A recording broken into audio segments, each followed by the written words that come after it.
Hi darlings, எல்லோரும் எப்படி இருக்கீங்க? இன்றைக்கி நான் வந்து morning plus mid morning plus lunch என்ன எடுத்துக்கிட்டேன் அப்படிங்கிறத ஷேர் பண்ண போகிறேன். நான் செஞ்சுருக்க இந்த மாவு பார்த்திங்கன்னா வெயிட் லாஸ்க்கும் ஹெல்ப்ஃபுல்லாக இருக்கும், ப்ளஸ் ஹெல்த்தியான டிஷ்ஷும் கூட. நான் என்ன அரிசி யூஸ் பண்ணி நான் இந்த மாவு அரைச்சிருக்கேன்னு தெரியணுன்னா கமெண்ட் பண்ணுங்கள். உங்களுக்கு பார்க்கும்போதே தெரியும் இது யூஸ்வலான மாவு இல்லைன்னு சொல்லிட்டு. எனிவே வந்து ரொம்ப டேஸ்ட்டாக இருக்கும். இதுக்கு வந்து நான் டொமேட்டோ சட்னி தான் பேர் பண்ணியிருந்தேன்.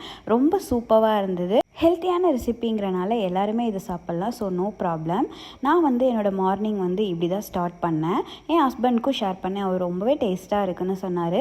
மிட் மார்னிங்க்கு என்ன எடுத்துக்கிட்டேன்னு பார்த்தீங்கன்னா ஸ்வீட் பொட்டேட்டோ தான் சாப்பிட்ருந்தேன். எனக்கு ரொம்பவே பிடிக்கும். லஞ்சுக்கு பீட்ரூட் துவையல் தான் செஞ்சுருந்தேன். கடலைப்பருப்பு, உளுந்தம்பருப்பு, வரமிளகா, பூண்டு, பீட்ரூட் வந்து ஒரு 2 சின்ன பீட்ரூட் நான் எடுத்திருந்தேன். ப்ளஸ் தேங்காய் வேணும்னா நீங்கள் போட்டுக்கலாம், ஆப்ஷனல் தான்.